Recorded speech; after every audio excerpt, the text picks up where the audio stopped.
সকাল থেকেই বৃষ্টি হয়ে চলেছে, আর ভালো লাগছে না। বিশ্বাস করো, যাদের সাথেই কথা বলছি না কেন সবার একমত যে আর ভালো লাগছে না। একভাবে কি কোনো কিছুই ভালো লাগে বলো তো? একটানা বৃষ্টি হয়ে যাচ্ছে। তো সকাল থেকে বৃষ্টির কারণে বলো বা মন খারাপের কারণে আমি ব্লগ শুরু করতে পারিনি। আর মন খারাপ যদি কেন বলো, তাহলে বলবো ওই যে বাড়ির কাজটা কবে শুরু হবে, কবে চারিদিকে একটু মানে শুকনো খড়খড়া হবে, আর ভালো লাগছে না। বাড়ির থেকে বেরোনোই যাচ্ছে না, বাড়ির থেকে বেরোতে গেলেই বাড়ির সামনে কাদা, বুঝতেই পারছো যা পরিস্থিতি।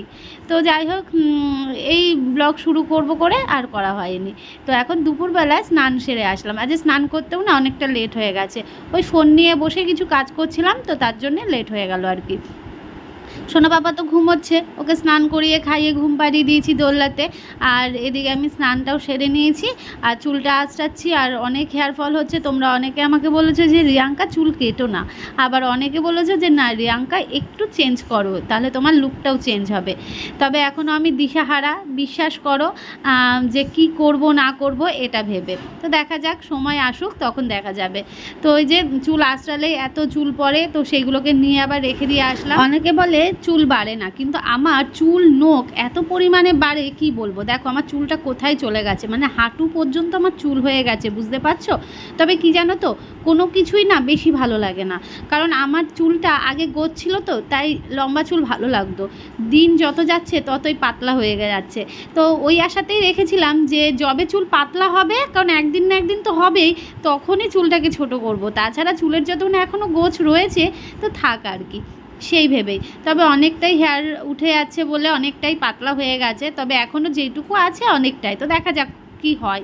তো এবার হয়তো বলবে যে এক কথা নিয়ে পড়ে রইলো। আসলে কি বলো তো, তোমরা আমার পরিবার, তো তাই তোমাদের সাথে আমি সব কিছু শেয়ার করি, যে কি করব না করব সমস্তটাই। তোমরাও অনেক সাজেশন দাও।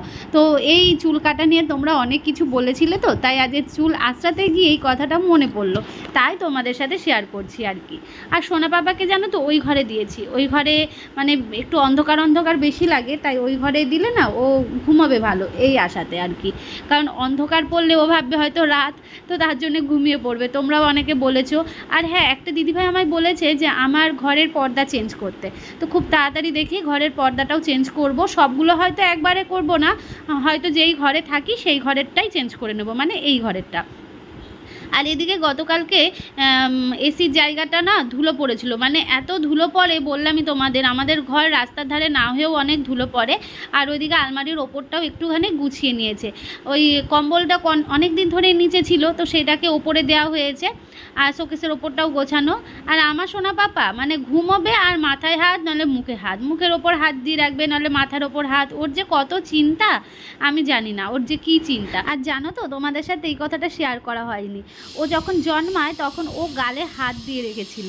হ্যাঁ, এটা আমি জানলাম কি করে, কারণ আমার ডাক্তার মানে ডেলিভারি যখন হয়, ডাক্তারের সাথে যে আর একটা মেয়ে ডক্টর ছিল, ওনার সাথে আমার বেশ ভালো একটা সম্পর্ক হয়ে গেছিলো, মানে কথাবার্তা সমস্তটাই। তো ওনাকে আমি না সব জিজ্ঞেস করছিলাম যে কিভাবে ছিল আমার ছেলেটা পেটের মধ্যে।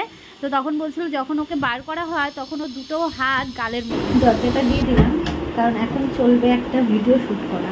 অ্যাকচুয়ালি তোমরা অনেকদিন ধরেই কমেন্ট করেছিলে যে রিয়াঙ্কা তোমার ওটি এক্সপিরিয়েন্স শেয়ার করো, আর বেশিরভাগ কমেন্টটা আমি পেয়েছি হচ্ছে ফেসবুকে, ইউটিউবেও ছিল, তবে বেশিরভাগটা হচ্ছে ফেসবুক থেকে পাওয়া। তো ভাবলাম যে চলো, আমার সময় করে উঠতে পারছি না। আর আজকে না আমি সেভাবে তোমাদের সাথে যে কথা বলবো, আমার সকাল থেকে শরীরটা একটু খারাপ ছিল বলে আজকে ব্লগটা আমি সকাল থেকে শুরু করতে পারিনি। ঠিক আমার জিভের সাইডটায় না সাদা যে জিনিসটা হয়, ওটা আমার পিছু কোনোদিনই ছাড়বে না। বেশিরভাগ হচ্ছে জিভের সামনের দিকটা, জিভের একটুখানি সাইডে, আর এখন পুরো এই দাঁতের এই গোড়ার এই সাইডটাতে হয়েছে। কথা বলতে ভীষণ সমস্যা হচ্ছে, দাঁতে যখন বাজছে না জায়গাটা জ্বলে যাচ্ছে, ভীষণ সমস্যা হচ্ছে। সকালবেলা খেতে পর্যন্ত কষ্ট হয়েছে, অনেক কষ্টে আস্তে ধীরে খেয়েছি। মানে এখন মা হওয়ার পর খুব তাড়াহুড়ো করে খেতে হয় যে আমার সোনা পাপা উঠে যাবে, কারণ ও তো মানে মায়েরা যখনই খেতে বসে বাচ্চারা এরকমই করে, তো আমার ছেলেও কম না, ও এরকমই করে যখনই খেতে বসবো। এবার খুব তাড়াহুড়ো করে খায়। আজকে সকালবেলা আমি খেতে পাচ্ছি না, এত তাড়াহুড়ো করে, এদিকেও উঠে পড়েছে। ঠিক এই একদম এই সাইডটাতে হয়েছে। আর দেখালাম না জিভটা বার করে। তো যাই হোক, ব্যথা ব্যথার মতন থাক, কাজও তো করতে হবে, ওই জন্য যে ব্লগ শুরু করে দিয়েছি। আর এখন করব হচ্ছে ওটি এক্সপিরিয়েন্সটা শেয়ার করবো তোমাদের সাথে। তো এটা দেখি কবে তোমাদের সাথে শেয়ার করা যায়, মানে আপলোড দেওয়া যায়। আজকে তো ভিডিও করে রাখছি, দেখি আপলোড কবে দেওয়া যায়। ঠিক আছে, তো চলো, বিছানা একদম ক্লিন। এখন জানলাটাকে দেবো, দিয়ে আমি এই সাইডটাতে বসবো, বসে এখন ভিডিওটা শ্যুট করব। তারপর দুপুরবেলা খাওয়া দাওয়া করবো। আর মা পুজো দিয়ে সোনা পাপার কাছে রয়েছে, একটু দোল দিতে হয় মাঝের মধ্যে, নাহলে ঘুম ভেঙে যায় আমার ছেলেটার। তো চলো ভিডিও শ্যুটটা করে নিই, পরে দেখা হচ্ছে। আমার আর ভিডিও করা, ভিডিও তো বানিয়েছি, ভিডিও আর শেষ করা হয়নি। এই যে দেখো, তাকাচ্ছে, দেখো উঠে পড়েছে পাপা। বাবা উঠে পড়েছো তুমি? হ্যাঁ, তবে এতক্ষণ মানে দোলনাতে থাকবে, কারণ চুপচাপ থাকলে আমি কোলে নিই না খুব একটা। তোমরাও অনেকে বারণ করেছো যে রিয়াঙ্কা যখন সোনা বাবা চুপচাপ থাকবে বা খেলবে কোলে নেবে না, তাহলে কোল ঘেঁষা হয়ে যাবে, আমার পরে সমস্যা হবে। তো তোমরা অনেকেই আমার চিন্তা করেই কিন্তু এত সাজেশন দাও। তো সত্যি বলতে ওকে কোলে নেওয়া হয় না, খুব রেয়ার কোলে নেওয়া হয়। মানে মুড ভালো আছে, খেলছে, চুপচাপ আছে, ফালতু কোলে নিয়ে কি করব। যখন কান্না করে তখন কোলে নেওয়া হয়, নাহলে কিন্তু দোলনার মধ্যে দিয়ে রাখি। কারণ এই দোলনার অভ্যাসটা থাকলে না, তাহলে আমি ধরো ওকে দোল দিতে দিতে না কাজ করতে পারবো, এই আর কি। হ্যাঁ পাপা, পাপা মাকে ভিডিও করতে দিলে না তো, তুমি উঠে বলেছো। এই যে ও বাবলে, ওল বাবলে, আল বাবলে, আল বাবা। ওকে খাইয়ে দিলাম, খাইয়ে দিয়ে এই যে এখন দোলনাতেই রয়েছে, দোলনাতে থাক, এখন আমরা খেয়ে নেব, বুঝলে। বাইরে মেঘ করেছে খুব, লাইট জ্বালিয়ে না আমি দেখনো, কিন্তু ওখানে আছে। হ্যাঁ, এখন খাওয়া দাওয়ার সময়, হচ্ছে খাবো। আজ রবিবার, কিন্তু আজকে মাছ পাওয়া যায়নি, বুঝলে। মা অনেকক্ষণ ধরে ওয়েট করছিল, কিন্তু কাকা আজকে চিটিং করেছে আমাদের সাথে। কাকা আজকে এদিক থেকে যায়নি, কাকা ওই দিক থেকে গিয়ে ওইদিকে মাছ, ওই পাড়ায় মাছ বিক্রি করে চলে গেছে, এই দিক দিয়ে যায়নি। ওই জন্য বৌদিও মাছ নিতে পারিনি, আর আমরাও নিতে পারিনি। ওই জন্য যে ডাল ভাত হয়েছে, ডাল করেছে, আর গাটে কচু আলুর তরকারি। আর এখন আমরা কি মানে মা কি বানাচ্ছে বলো তো, আমরা খাবো হচ্ছে ডিমের বড়া। অনেক দিন পর ডিমের বড়া খাওয়া হবে। ওর জন্য ডিমের অমলেট করে দেওয়া হয়েছিল, ডিমের অমলেট দিয়ে ও নিয়ে গেছে। আর আমি আর মা হচ্ছে ডিমের বড়া খাবো, হেভি লাগে ও খেতে, পেঁয়াজ দিয়ে লঙ্কা দিয়ে মেখে। এখন হচ্ছে শশা কেটে দিয়েছে, শশা এনেছে, শশাটা খাওয়াই হয়নি, তো মা আবার কেটে দিল। মা কেটে দিলে তাহলে খাওয়া হয়, নাহলে আর খাওয়া হয় না। এটা হচ্ছে বড় বড় হয়েছে ডিম দেওয়ার পরে। ডাকছে নাকি দিদি? ওপরে কিছু আছে? ও বৃষ্টি পড়ছে বলে মনে হয় দিদি ডাকছে জামা কাপড় তোলার জন্য। ও ভেজা তো, থাক তাহলে। তবে রোদ আর মনে হয় না হবে,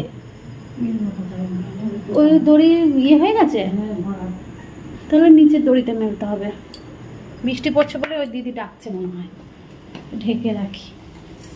এদিকে দেখো কাটি কচু আলুর তরকারি, দেখতে তো সেই লাগছে, আর আমার খুব ভালো লাগে খেতে। একদম অল্প নিয়েছি, এখানে ভাত রয়েছে, এখানে শশা কেটে দিয়েছে মা, আর এখানে রয়েছে ডাল। আর ডালটা না আগে ঘন হয়ে গেছে, মানে ওকে তো দিয়ে দিয়েছি ওর জন্য, তারপর মানে অনেকটাই ঘন হয়ে গেছে। তো ঠিক আছে, চলো খেয়ে নিই। আর বড়া ভাজছে, বড়াটা গরম গরম আসবে ওখান থেকে। প্রায় 2 ঘন্টা ধরে বৃষ্টি হলো, আর বৃষ্টিতে দেখো আমাদের গ্রামের রাস্তার অবস্থা কি, এত বড় বড় ঘাস হয়ে গেছে, সেই ঘাসগুলো কিন্তু জলে প্রায় ডুবেই গেছে। গ্রামে থাকলে এই একটা কষ্ট, জানো তো, সত্যি আমাদের ভীষণ কষ্ট হয়। কারুর চোখে পড়ে না এই গ্রামের রাস্তাটা যে ঠিক করতে হবে। মনে হচ্ছে এখানে যে মানুষজন থাকে, চারিদিকে শুধু জঙ্গল আর জঙ্গল। আমাদের পাড়ার রাস্তাঘাটের কোনো উন্নতি নেই, রাত্রিবেলায় কারেন্টের মানে উন্নতি নেই, মানে পোলে কোনো লাইট দেয় না, এরকম একটা ব্যাপার। ওই রাত্রিবেলায় আমাদের বাড়ির সামনে লাইটটা জ্বালানো হয়, এই পুরো রাস্তাটার মধ্যে শুধুমাত্র আমাদের বাড়ির সামনেই লাইটটা জ্বলে। আর দেখো এই জায়গাটায় আমরা গত বছর রাবিশ দিয়ে উঁচু করেছিলাম বলে এইটুকু জায়গায় জল জমেনি, তাছাড়া চারিদিকে জল, বেরোতে গেলে একদম কাদা মাখিয়ে পায়ে বেরোতে হয়। ছেলেটা আজকে বেশিক্ষণ ঘুমোয়নি, উঠে পড়েছে, তারপর যা ড্যাব ড্যাব করে তাকাচ্ছে। বহুবার চেষ্টা করলাম ঘুম পাড়ানোর, কিন্তু না, ছেলের চোখে আমার ঘুম নেই, তাহলে ফালতু আর ওকে ডিস্টার্ব করে কি হবে। ওর এখন খেলার মুড রয়েছে, ওকে তো একটু খেলতে হবে। তো এই যে এখন হাত দিয়ে পা দিয়ে এখন চলছে সাইকেলিং করা, সাঁতার কাটা, কাটা যাই বলো না কেন এই চলছে। আমিও একটু ওর পাশে থেকে একটু তোমাদের সাথে শেয়ার করলাম। তোমরাও অনেকে মিস করো, সোনা পাপাকে দেখতে চাও, তাই জন্যে তোমাদেরকে দেখিয়ে দিলাম। তো এখন হচ্ছে খেলার মুড রয়েছে, ও এখন খেলবে আর আমার কিছু কাজ রয়েছে সেই কাজটা নিয়ে বসবো। এই ঘরটায় থাকলে ওর মনে হয় বেশি ভালো লাগে। ওই ঘরটাতে দোলনাতে দিয়েছি, কতবার যে ঘুম ভেঙে গেছে, আর এই ঘরে দোলনায় দিলে অনেকক্ষণ ঘুমোয়, তাই না মা বলো? তো আজকে হচ্ছে ওই ঘরেই একটু ঘুমিয়েছিল, এখন ঘুম ভেঙে গেছে, এখন এই ঘরে চলে এসছে আর বেঁকে যাচ্ছে। দেখো ওই যে পা, এই পা দুটো এইভাবে সাইকেলিং করতে করতে করতে করতে ও রাউন্ড খায় শুধু। এই যে আস্তে আস্তে একটুখানি বেঁকেছে, বুঝলে? দেখো পাপা, পাপা হাই বলে দাও তো, সবাইকে হাই বলে দাও, হাই হাই। এটা হচ্ছে একটা ভিটামিন ফাইল, যেটা কদিন ধরে আমি বন্ধ দিয়েছিলাম। আর আমার মুখে যে সমস্যাটা হয়েছে, মানে জিভে যে একটা ঘা মতন, ঘাই বলে না কি বলে জানি না, ওই সাদা মতন একটা হয়েছে ভিটামিনের অভাবে যেটা হয়। তো তার জন্যে আমার বর যে আমায় কত বকাবকি করলো এই টনিকটা না খাওয়ার জন্য।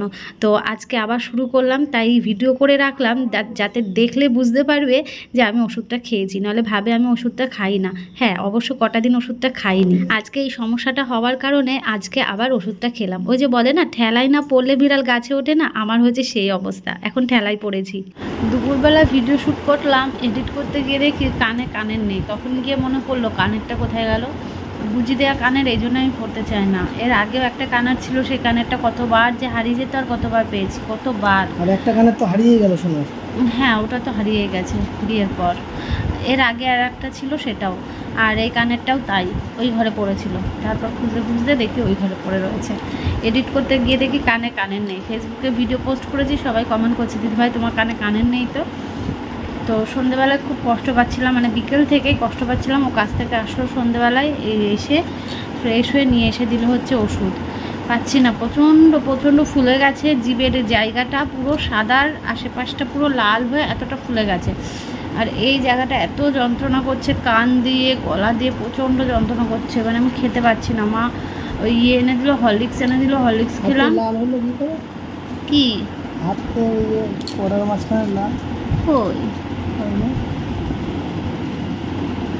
ওই বুঝতে পারছি না। আর এই যে এটা এনে দিল, এটা হচ্ছে লাগানোর জন্যে। বলো কদিনে না কমলে? 3 দিনের মধ্যে না কমলে অ্যান্টিবায়োটিক দেবে, যেন কমে যায়। বাবা খুব কষ্ট পাচ্ছি প্রচণ্ড, আমার এই জিনিসটাই খুব ভুগি গো, খুব ভুগি। আর এদিকে সোনা পাপার কিছু ওষুধ লাগবে, সেই ওষুধগুলো এগুলো হচ্ছে মাল্টিভিটামিন, হজম, এটা হচ্ছে পেটে ব্যথা, এগুলো শেষ হয়ে গেছিলো। প্যারাসিটামল এগুলো নিয়ে আসলো। আর একটা ছিল ভিটামিন ডি, ওটাও নিয়ে এসেছে কদিন আগে, ওটা আছে, ওটা লাগবে না, ওটা থাকতে থাকতে আনা হয়েছে। এইগুলো তো প্রতিদিন খেতে হয়, তো মানে পেটে ব্যথা ইয়েটা না, জ্বরেরটা না, এই মাল্টিভিটামিনটা আর হচ্ছে আর একটা ভিটামিন ডি আছে, এই দুটো মাঝে, হ্যাঁ D3টা, এটা রোজই খেতে হয়।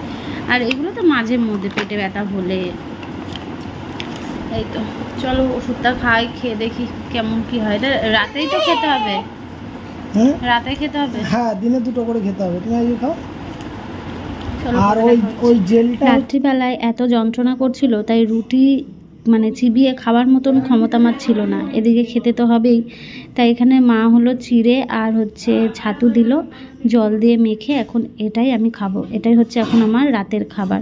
খুব কষ্ট হচ্ছে, এটা খেয়ে ওষুধ খেয়ে একটু ঘুমোবো। আজকের জন্য এই ছোট্ট ভিডিওটা থাক, নতুন একটা ভিডিও নিয়ে আগামীকাল দেখা হচ্ছে। কেমন? ভালো থেকো সবাই।